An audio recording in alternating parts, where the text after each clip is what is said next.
के गीत गाती है, सहेलियों में अगर चर्चा होती है, सहेलियों में बातें होती है, तो कन्हैया के अलावा किसी का नाम नहीं लेती है। हो सकता है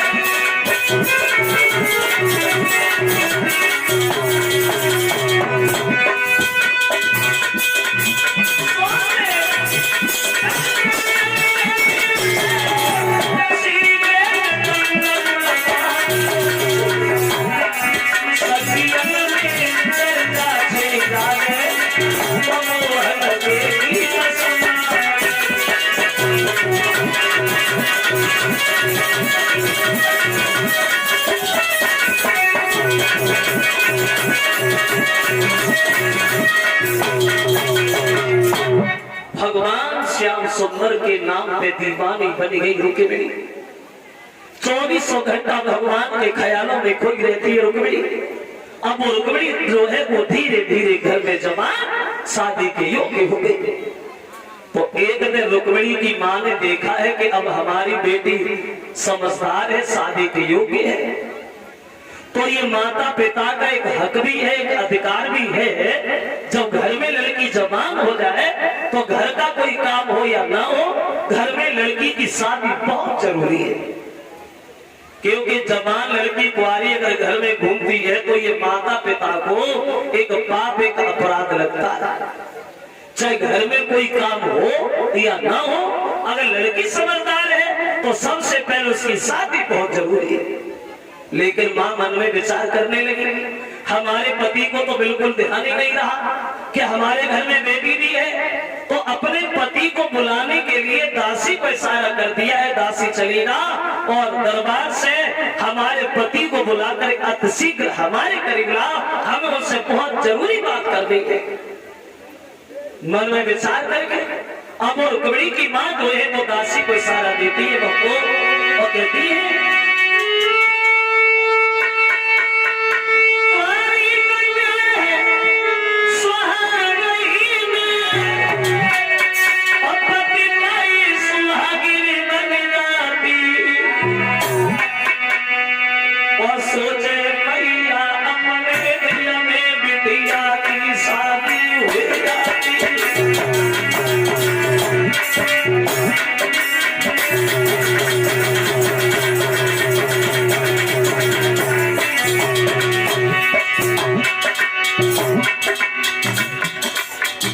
विचार दिल में करती है और दासी से कहती है, जल्दी जाओ।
दासी को भेजा है, ये कहा कि हमारे पति को बुला करके हमारे पास लाओ। दौड़ी दौड़ी दासी गई है जब महाराज भीष्म का दरबार लगा है। दोनों हाथ जोड़ के खड़ी हो गई और कहने लगी है, महाराज आप हमारे साथ अतिशीघ्र चलो और तुम्हारी पत्नी जो है वो महारानी घर में आपका इंतजार कर रही है, आपको अभी बुलाया है। अब चले महाराज भीष्म घर पे, तो पत्नी ने बड़ा सम्मान किया। बोले प्रभु वैसे आप दरबार में लगे रहते हो, अच्छी बात है, लेकिन कभी घर बार तो देख लिया करो, घर में क्या हो गया। बोले महाराज अब हमारी बेटी समझदार हो गई है, शादी के योग्य हो गई है, हमारी इच्छा ये है कोई सुंदर वर देखो, कोई बढ़िया घर देखो, जो लड़का सुंदर हो, चरित्र का साफ हो, समाज में सम्मान हो, जहाँ हम अपनी अपनी बेटी की शादी करें, परिवार अच्छा हो बस। और देखो जैसा हमने उस दिन बताया था, माता पिता हमेशा ये सोचा करते हैं कि हमारी बेटी जिस घर में जाए उसे कभी कष्ट कभी दुख न हो। और वैसे हम लोग जब बेटी के लिए रिश्ता पक्का करने जाए, रास्ता ढूंढने जाए, तो सबसे पहले यही देखते हैं कि लड़का कैसा है, लड़का के पिता कैसे, लड़का की माँ के विचार कैसे, परिवार कैसा है, पढ़ा है या नहीं पढ़ा है, पैसे वाला है या नहीं है, ये देखते। लेकिन एक विद्वान ये बता रहा है श्रोता बंधुओं, लड़का के पिता को देख करके अपने बेटी की शादी कभी पक्की न करना।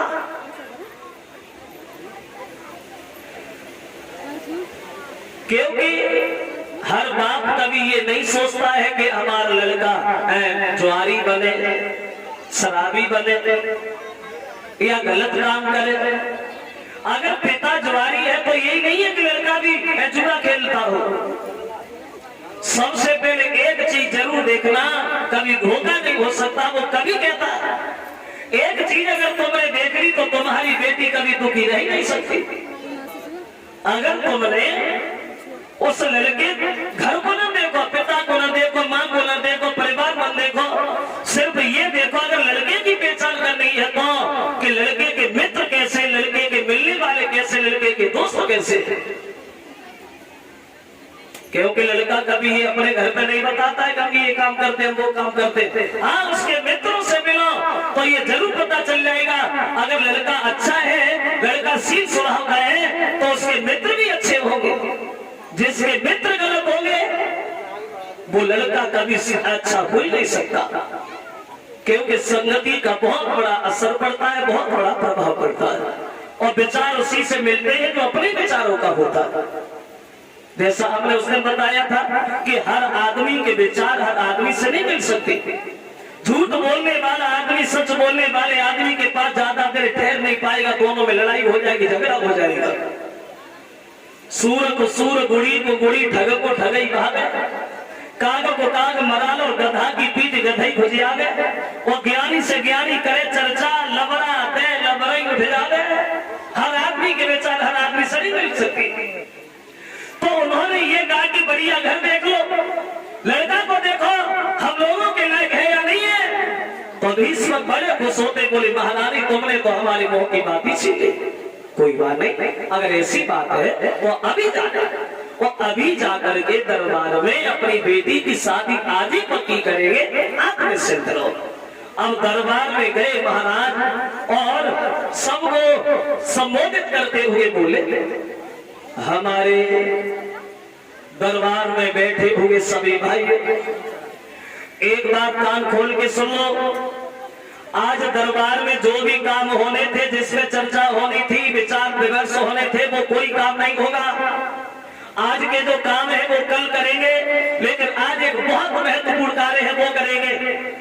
तुमने हमारी बेटी देखी है, शादी की योग्य है और सुंदर भी है, और तुम ये भी जानते हो कि सुंदर लड़की के लिए सुंदर लड़का होना भी बहुत जरूरी है। और ये फैसला हम अकेले खुद नहीं करना चाहते हैं, ये फैसला हम तुम सब लोगों से करवाना चाहते हैं। आज हमारे दरबार में कोई छोटा बड़ा भी नहीं है, सबको बोलने का बराबर अधिकार।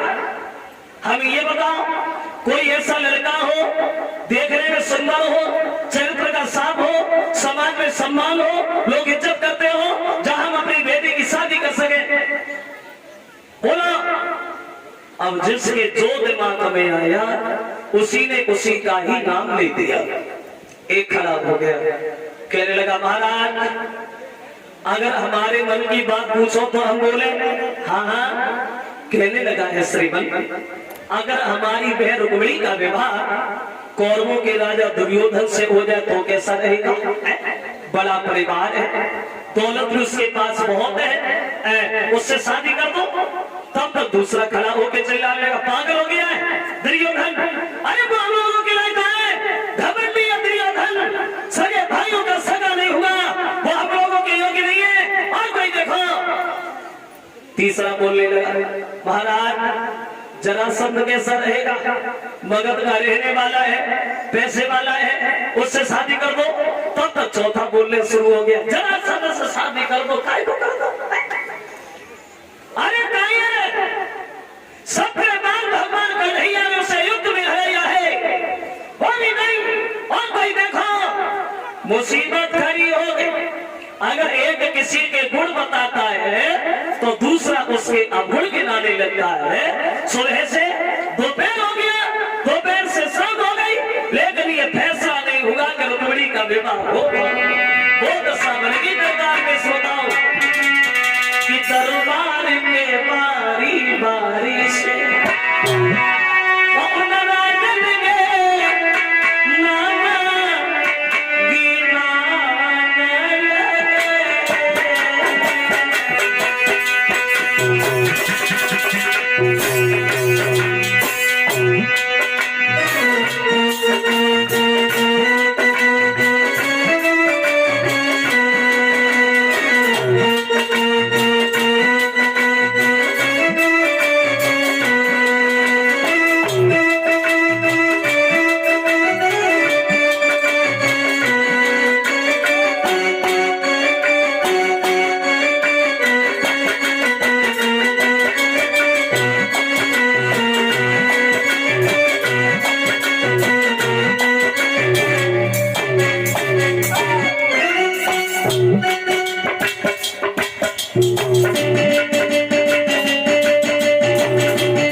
चर्चा बनी रही।